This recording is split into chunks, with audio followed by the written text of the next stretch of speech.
CMRL ഇടപാടിൽ മുഖ്യമന്ത്രി പിണറായി വിജയനെ ബന്ധപ്പെടുത്താൻ ഒന്നുമില്ലെന്നും രാഷ്ട്രീയ പ്രേരിതമായ ഹർജി തള്ളണമെന്നും സർക്കാർ ഹൈക്കോടതിയിൽ മുഖ്യമന്ത്രിക്ക് പങ്കുണ്ടെന്ന ആരോപണം നിലനിൽക്കുന്നതല്ല. വിജിലൻസ് അന്വേഷണം ആവശ്യമില്ലെന്നും സർക്കാരിനു വേണ്ടി ഹാജരായ director general of prosecution ടി.എ. Shaji വിശദീകരിച്ചു.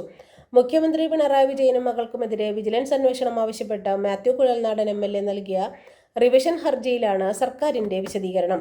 മുഖ്യമന്ത്രിക്ക് മുന്നിലെത്തുന്ന അപേക്ഷകളിൽ ഉചിത നടപടിയെടുക്കുക എന്ന് നിർദ്ദേശിച്ച് അതത് വകുപ്പിലേക്ക് കൈമാറുന്നത് സ്വാഭാവിക നടപടിക്രമമാണ്. ഒരു തരി ധാതു പോലും ഖനനം ചെയ്യാൻ LDF സർക്കാർ സ്വകാര്യ മേഖലയ്ക്ക് അനുമതി നൽകിയിട്ടില്ല.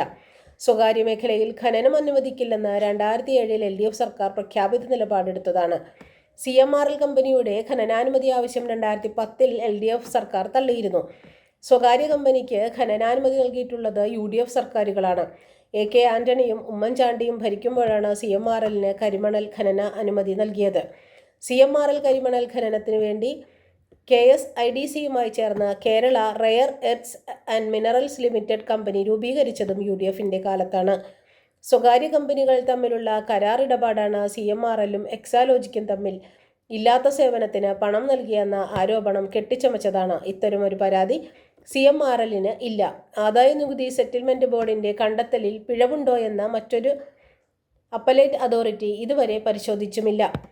CMRLനായി UDF സർക്കാരുകൾ നൽകിയ അനുമതികൾ വ്യക്തമായിരിക്കെ സ്വന്തം പാളയത്തെ തന്നെയാണ് ഈ ഹർജിയിലൂടെ കുഴൽനാടൻ ലക്ഷ്യമിടുന്നത്. DGP വിശദീകരിച്ചു. Justice K. ബാബു 29-ന് ഹർജിയിൽ വീണ്ടും വാദം കേൾക്കും.